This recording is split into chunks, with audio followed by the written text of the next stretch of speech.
The cars have made their way out onto the grid, and we just get ready to get our grid up. So on pole position is yesterday's winner, Steve Foden, alongside his championship rival, Adam Sparrow. Paul Simard, third on the grid after a great race for him yesterday, after benefiting from the few last lap skirmishes with Neil Chisnell alongside him.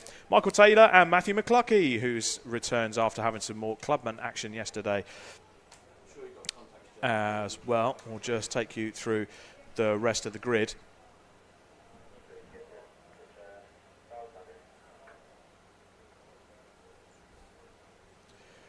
So the next grid, and that is row 5, is Harry Storer and Richard Whitton. Row 6 is Chris Thirlwell and Adam Craig, and then we've got Tim Storer and Bo Parry. Dev Singal and Bradley McLagan, they start on row 8, and row 9 is Simon Privet and Peter Williams. Andrew Gilligan then starts on the final row with Joshua Pato rounding out the grid. So 20 cars, by my reckoning, starting this race. It was all action yesterday in the Mazda MX-5 Championship. What's your thoughts, John? What do you think is going to happen this time? It's Steve Foden versus Adam Sparrow, our championship protagonists on the front row. Well, I say it's all about them. Certainly not all about them, but very much a focus for this race, for sure. Yeah, your two championship leaders battling it out on circuit. Let's see if they scamper off all on their own or whether they drag a few other MX-5s along for the party as well. My one to watch definitely from the back of the grid is Ali Bray, of course, rocking that number 1, your 2025 champion. Of course, he DNF'd from yesterday's race after being in a relatively comfortable top 3 position, battling hard with the drivers around, but car gave up the ghost and didn't want to go any further about midway through that race, had to park it up down at the bottom of the hill at Mansfield. Hopefully the car makes it through to the checkered flag this time, and let's see where Ali gets to through the pack in this race. Off onto the green flag lap we go then, and as you say, our two championship leaders, Foden and Sparrow, on that front row, lead us through this green flag lap. The 20 MX-5s taken to Cadwell Park, as we saw yesterday, makes for some very exciting racing, and with this track being so tight and very slithery in particular sections as well, it almost invites contact, doesn't it, particularly on that first lap up through Park. I'm not sure if there was a single MX-5 race where we didn't see at least one car off at Park on the first lap, so expect more of that throughout today's proceedings.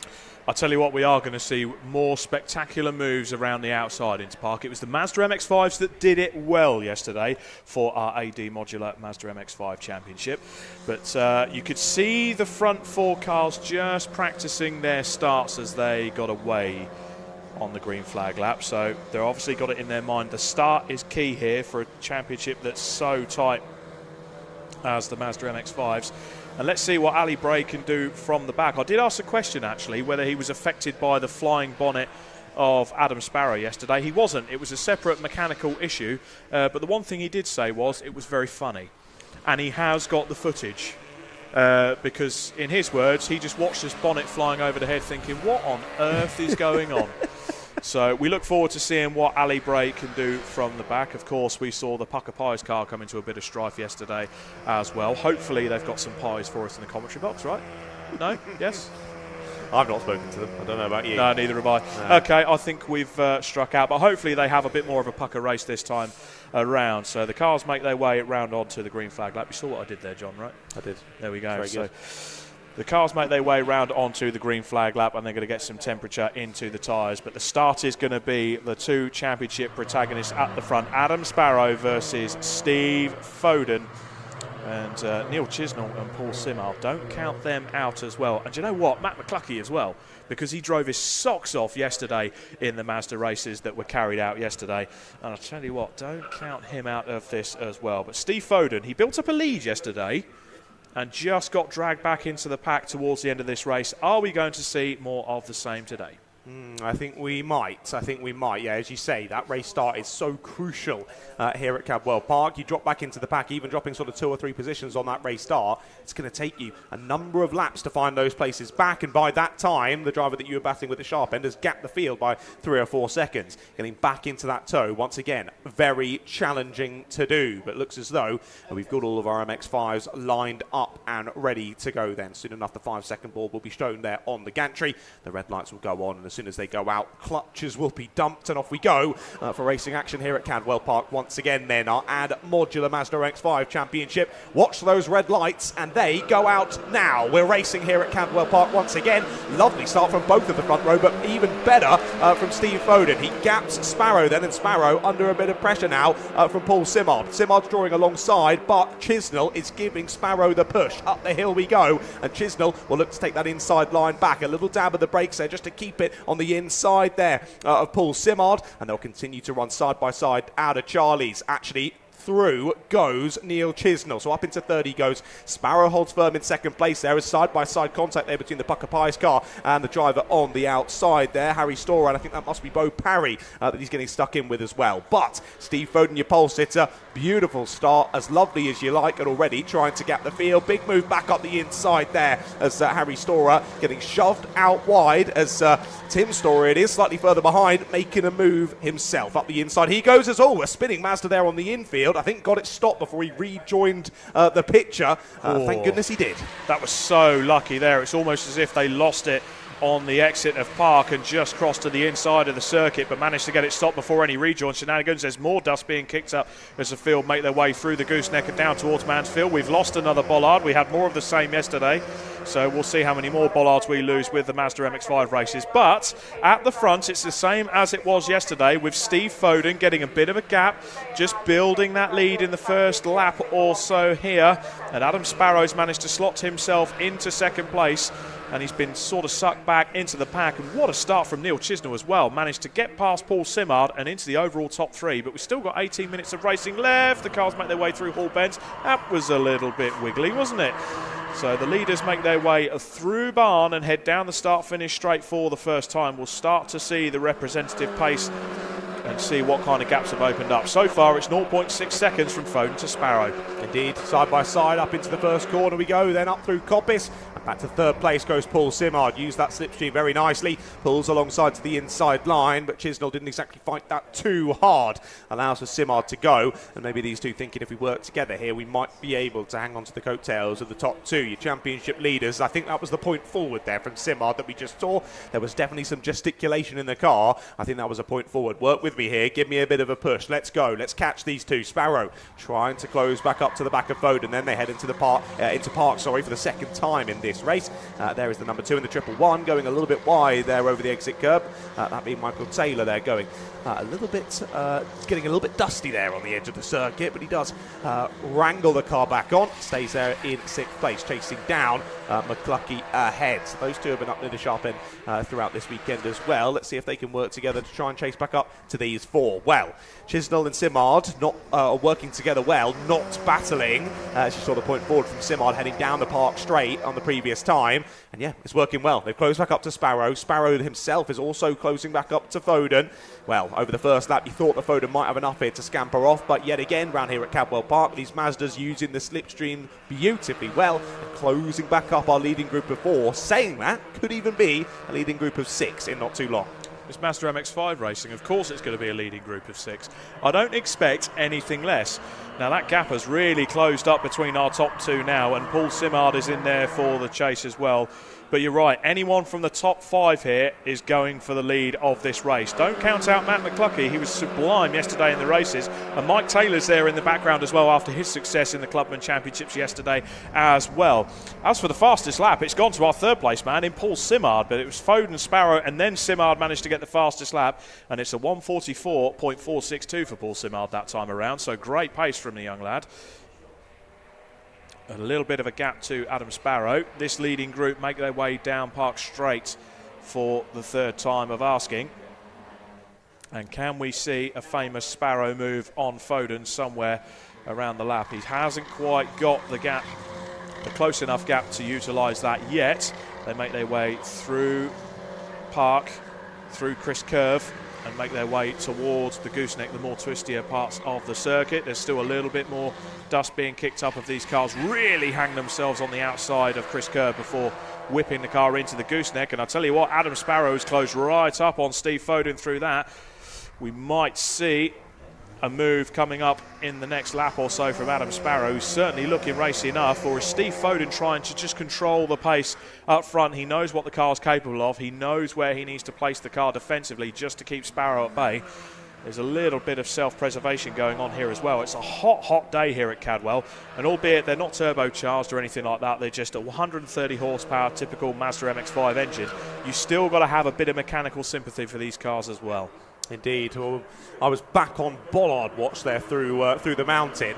All of the bollards on the inside left of the mountain are gone, which means that they're all using so much of that inside curve, because of course the further left you can get on the initial part of the corner, the more speed you can carry up through the right, over the crest and all the way through into the Hall Bend. So all the drivers are breaking that a little bit earlier now for the left with the bollards gone, cutting all the way over pretty much onto the grass to use that slingshot and up the hill over the mountain and through that back section of the circuit. That just shows again how much a racing driver is always thinking, monitoring the circuit around, and they can find a bit more time, they will take it. You give a racing driver an inch and they will take a mile. All of the top four using that bit of line to find a bit more speed, but for the moment still Foden the fastest despite the slipstream being used, as oh dear, one of the Pucker Pies cars is off. I think that's Tim's store, isn't it, going a little bit wide there over the dustiness, and now under pressure from drivers behind as we head down into the braking zone of Park once again. Driver ahead was the one on the dust this time, as all that's a big send up the inside. Oh, how that didn't end up in contact, I do not know. They do manage to continue on. My goodness, that was close. I think I've told a lie. No, it is Harry Storer on the 17th. So this is the battle for, 8th place now, as Bray has found his way through. So from 19th to 7th at the moment for Bray. Pretty decent performance with 13 and a half minutes to go. We saw it yesterday from McCluckey and Jordan Pimley in the Clubman race. Going from the back to the front, they are probably the drivers to do it. And let's be honest, Ali Bray is just a class act, isn't he? He's last year's champion. He won all of the races. We know what Ali Bray is capable of in an MX-5. He's just absolute class, and it's joyous to see him making his way through the field. And I tell you what, he is going to be amongst that lead pack before this race is done. There's still 13 minutes to go in this 20-minute AG Modular Mazda MX-5 race. Now the lead gap, as we see it as they complete their fourth lap of asking, we'll see the leaders as they make their way through. So Foden over the line, and it's 1 second from Adam Sparrow and 1.4 from Paul Simard. So Paul Simard is actually giving Adam Sparrow a bit more pressure this time around, and Foden's managed to build a bit more of a gap as we see more of our runners further back in the field. But Paul Simard still with that fastest lap in third place as the Pucker Pies machine makes his way through. You just see the brake lights as they tap the brakes just to get the car settled and then get it turned in from the left to the right. Through Coppice, a little tap of the brakes, a little cursory tap, and then go for the right-hander. A little bit of smoke there in the background, but here's a battle for second place. So that's Adam Sparrow and Paul Simard. And Paul Simard all over the back of Adam Sparrow. Adam will not be wanting this to happen. He needs to get to Steve Foden to see if he can take that first place. He's coming from 3 wins at Croft. Steve Foden is on a roll. His form guide is good. Adam Sparrow, coming into this meeting, was the leader of the championship, and he needs to bag those points. So getting into a battle is with Paul Simard. And Paul Simard's in the battle for the championship as well. He's third, so he wants more points. He wants to take them off of Adam Sparrow. Very true. Yes, Simard's been flying, hasn't he? Fastest lap of the race so far for himself. And now all over the back of Adam Sparrow. Sparrow, a little lock up there into the mountain section, just showing he's feeling the pressure here from the 52 and almost being pushed by the 52 as they head up and over the mountain. Back into Hall Bends once again. Battle kicking off just behind as well with Chisnell and McCluckey. Those two have sort of got reeled in with each other now as they look to squabble for P4, but second and third getting very close. Not quite a move this time.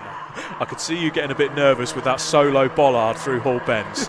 Yeah. I could just see you wincing a little bit. You're worried about it, aren't you? I feel for them. Definitely. Steve Foden crosses the line then for another lap, and that's a 1:45.074, 2/10 quicker than Adam Sparrow. So Foden building that gap once again while Sparrow gets involved with Paul Simard. This is falling the way of Steve Foden so far, but we're only just halfway through this race just about, so there is lots of racing yet to come. Neil Chisnell still sat pretty in fourth place with Matt McCluckey for company.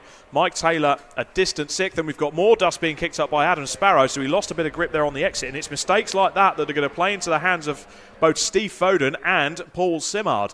Lots of smoke being kicked up in the background, so there's a few cars just going to the edge of adhesion and losing the gap there. But look at the gap that's produced for Steve Foden, and that's pulled Adam Sparrow even further back into the clutches of Paul Simard. It's all going well so far for the leader of the race. And what can Ali Bray do? He's in 7th. He's heading towards Mike Taylor in 6th place. Indeed, yeah. Sparrow got a little bit lucky there out of Charlie's, and the fact that Simard was following so closely that Simard ended up doing pretty much the same line, and they both went off onto the dust there. Both lost a bit of traction, and Simard couldn't set up a move down into park, at least this time. So into the mountain section we go yet again, and those little couple of mistakes from Sparrow and Simard is allowing for Chisnell and McCluskey to close back up yet again. And as you say, we've still got just under half race distance to go. Still plenty of time for things to change here in this leading battle. 1.2 seconds was the gap between Foden and Sparrow on the previous time around. It increased by just less than a quarter of a second. I think it might be something quite similar on this lap here on lap number 6. Down into Barn we go once again then. The battle's going on up and down the order. There is the number 17 Harry Storer still chasing down.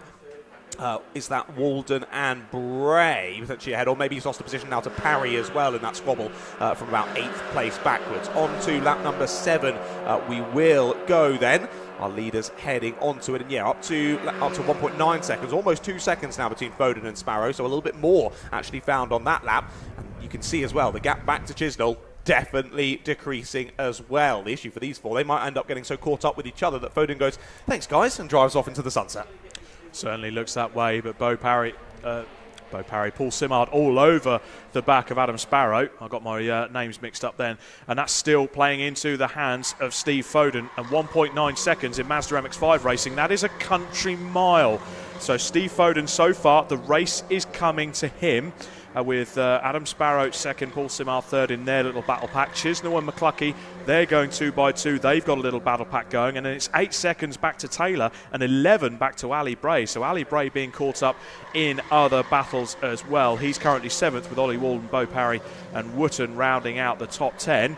We've got the Pucker Pies, so that's Harry Storer just following Wootton, as you can see on screen. They make their way through Chris Kerr over the gooseneck. I love the way these cars fly over the gooseneck, almost up on 2 wheels. It's like something that you would see from Knock Hill almost, the way the corners cambered and the curbs are. We've sadly lost another bollard on the outside of that corner. Try not to get too upset, John. I'm gutted, mate. We'll go off and have a little cry in a minute. Yeah, we'll see how they get on into the mountain section. Another bollard on the grass there.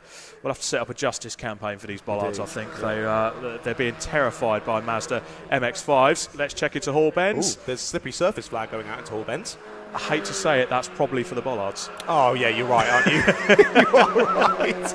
Oh, those poor bollards. Steve Foden crosses the line then to complete 7 laps of this race, and the gap has increased to 2.5 seconds. So Paul Simard has actually managed to get ahead of Adam Sparrow, so we've missed the change for second place. And not only that, he's still kept his fastest lap of the race so far, but Paul Simard has passed Adam Sparrow for second in this race, and that puts a gap between Foden and Adam Sparrow, and that plays into the championship battle quite well. Paul Simard also gets the extra points for second place. Can he catch and get after Steve Foden, or is Adam Sparrow now going to do the opposite and cause more problems there for Simard? Simard runs wide. Adam Sparrow's got the perfect opportunity now, so he's trying to force a mistake. You've got Neil Chisnell and Matt McCluskey in the background as well. They're still fighting 2 by 2 and taking a bit of the rallycross line, but this is the battle of the race so far. It's that battle for second place. They make their way over the gooseneck down into Mansfield, and Paul Simard has got that car so slidey and rotating. I'm wondering if the pressures are just a little bit too high on that MX-5 and it's allowing a bit too much movement. He was a bit wobbly there, wasn't he? Both up at the exit of Park and then down out of the gooseneck. Just a little bit of wobbly on the rear end, and again a little lock up heading into the mountain section. So Simon's made the move into second place, but as you say, still very much feeling the pressure here from Adam Sparrow. Chisnell and McCluskey still as they were, still closing up to the back of these two, but not close enough to think about a move. And there goes another bollard. I think that was one that was already down. It just got chucked up into the atmosphere as the MX-5s blasted their way on past yet again. On to lap number 9 we will go then. As you mentioned, there's still Simard with that fastest lap of the race, and on the previous time around was very close to the pace of Foden. Let's see this time around whether Simard's that little bit faster, or those few mistakes have dropped them a bit more time as well. Now 3 seconds back between Foden and Simard, and yes, again, Foden, your fastest out of the leading group. Actually, Chisnell, the next quickest, so he's dragging along McCluckey into that little party at the sharp end of the order. But Simard and Sparrow still nose to tail. Here are a few drivers slightly further back. Well, we're green flag on the main straight, which would lead me to believe that there's a yellow flag slightly further back in the sort of barn and hairpin section, the last couple of corners of the circuit. So maybe some issues down there. That group of 5, though, press on onto another lap of the race. So that was Parry in P9. With Harry Storer, Wootton then in P11, and then Craig as well in that group of 4. We look back to our second place gaggle, though. 3 seconds still it is between our top 2. So Sparrow still hunting to get back into this second place. But Simard, despite those few occasional little lock-ups like we've just seen there down into Mansfield once again, still not giving another opportunity here for Sparrow to get back past. And Chisnell and McCluckey still right there, looming in the rear view mirror of Adam Sparrow. And it almost seems like now, Paul Simard, the way the car's moving about and it perhaps not handling as happy as it was when he was the chaser. It's always easier to be the chaser than the one being chased in these cars, you'll find. But more manoeuvres going on into the mountain. Blimey, guys, and that's Taylor having a good old battle with Ollie Walden and Ali Bray in the background there for company as well. So that's our reigning champion, Ali Bray, chasing Mike Taylor and the Ollie Walden car. They're having a bit of fun into the mountain. Probably not where I would want to do it, mind you. But the battling pair in second place with Simard is almost holding up Adam Sparrow, and that's actually allowed Neil Chisnell and Matt McCluckey to get into the battle here. So McCluckey just holding back for a watching brief, but they make their way through Coppice up into Charlie's. Well, that last lap was the first time that Simard was quicker than Foden, and Sparrow did a very similar lap to Foden, but there's only less than 4 minutes left to go, so it might be too little too late, sadly, for Paul Simard. I'm wondering if Foden is just keeping a watching brief in his mirrors. He can drive his own race now, just keep it as smooth as he can, don't make any mistakes, don't throw the car off, as we've seen cars going into the final laps here, and particularly at Park. They're running wide at Park, they're making silly little mistakes, and it's changing the complexity of the race. Steve Foden for the championship, he wants to win all 3 races this weekend. He needs those points. He's in a battle with Adam Sparrow, and he could probably see that the problems that Adam Sparrow happened yesterday with the bonnet coming off, the weekend is not coming to Adam as much as it is to Steve Foden. So he's just got to capitalise on that. He's got to capitalise on those extra points and hope that Paul Simard and hopefully Neil Chisnell can get involved in here as well and drop Adam down a further place. But it's an enthralling championship battle we have here, and it's done, the one thing I will say, it is done with the greatest of respect. The first thing I saw when these drivers got out of the car yesterday, Steve Foden, Adam Sparrow, a massive hug between them.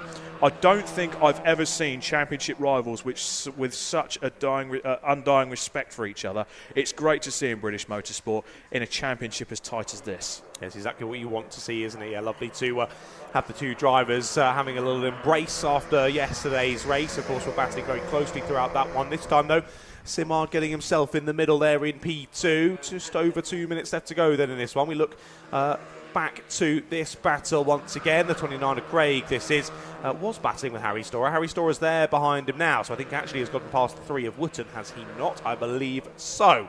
So up into the top 10 then goes Craig on the number 29.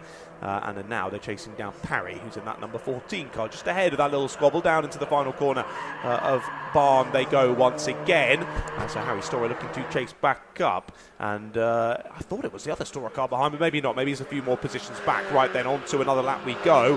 These drivers still doing 1:44, so this will be on to the penultimate lap of the race then for Foden out ahead. 2.2 seconds still the gap out of the sharp end. But again, has closed once more. It was another 4/10 on the last lap for Paul Simard to close in. But even on that sort of pace, by the race flag, he'd only be within about a second. So still not enough to get a move done. No, it's definitely not enough to get a move done. But Steve Foden still keeping a watching brief. The gap hasn't gone below 2 seconds here, and with 1 minute and 22 to go, by my calculations, we've got 2 laps left. Well, 1.5 laps of this race left by the time the field make their way through the mountain. And I don't know what's happened to Neil Chisnell, but he has dropped right back into Matt McCluckey's clutches. Try and saying that after you've had a few beers, that's for sure. And Ollie Walden, he's a very impressive 6th place, keeping Mike Taylor and reigning champion Ali Bray at bay. So Definitely a great drive from Ollie Walden as well. But Steve Foden, so far, 10 laps through in this race, has been a class act so far. He's about to complete his 11th lap as he makes his way down into barn. We've got a car off in the background. That's down at Mansfield, so someone's a little bit of an outbraking manoeuvre and just gets involved with the two chasing packs as they make their way down into the mountain section. So that's a battle. That's Bo Parry.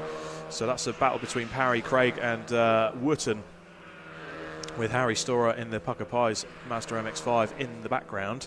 So they make their way. That bollard is still standing, John. Don't worry. It's still standing, and I'm really pleased that's the case. If one of the Mazda MX-5s knocks it off on the last lap, I'm going to be astonished. But Steve Foden with still an impressive gap. The gap last time out, 1.9 seconds. So the gap is coming down. Simard is taking chunks out of it.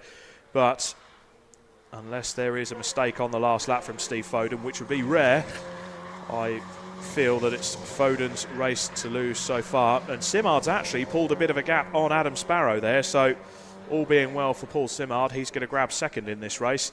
And Adam Sparrow, well, there's a bit more of a gap opening up around Chris Kerb and towards the gooseneck, so Simard makes his way over the gooseneck. Touch wood, I haven't seen any issue with track limits either so far. So Foden comes out of Mansfield, the gap closes up a bit, but I think he's just keeping a watching brief. Now, the battle to watch in these final stages is the battle for fifth, you can see on screen, and that's Neil Chisnell in the darker blue car, and he's got Matt McCluskey all over the back of him. And McCluskey will want those extra points for fourth place, that's for sure. There's a little bit of understeer there and a kick up of the grass, they make their way over the mountain. So as the leaders make their way through Hall Bends, we could just see the battle for fifth go down to the wire as the battle for fifth heads down to the hairpin. But this race has been all about that man on screen there, Steve Foden. He makes his way into Bar Corner for the final time, and with an impressive lights to flag win, Steve Foden takes the second race of the weekend for the AD Modular Mazda MX-5 Championship. Paul Simard takes a fine second place and the fastest lap, with Adam Sparrow taking third, and Neil Chisnell just about beats McCluskey to fourth over the line. So it's Chisnell fourth, McCluskey fifth. Let's see some more squabbling cars here. So this looks like the Bo Parry, Wootton and Harry Storer battle. We saw them going through Hall Bends. It's all right. The bollard's still there, John. That's good. That's good to see. Walden takes sixth, Taylor takes seventh, and Bray takes eighth. But Craig, Wootton and Parry, let's see how they get on as they squabble their way out of barn and over the start-finish line to finish their race. So it's going to be Craig, Parry just getting ahead of Wootton. And John's on his way out to talk to our intrepid winners in Parc Ferme. Storer taking 11th, Singhal and Thelwell 14th. And Tim Storer takes 15th as well in his Pucker Pies entry. What a great race that was for our AD Modular Mazda MX-5 Championship. And they've got one more race later on. Don't forget, their next race is scheduled at 2:47.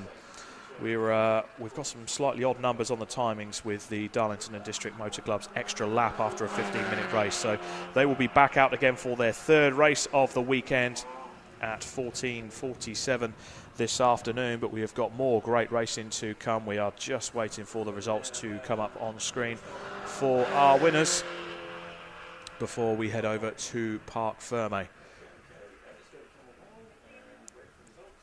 So results just about to come up on the screen, hopefully.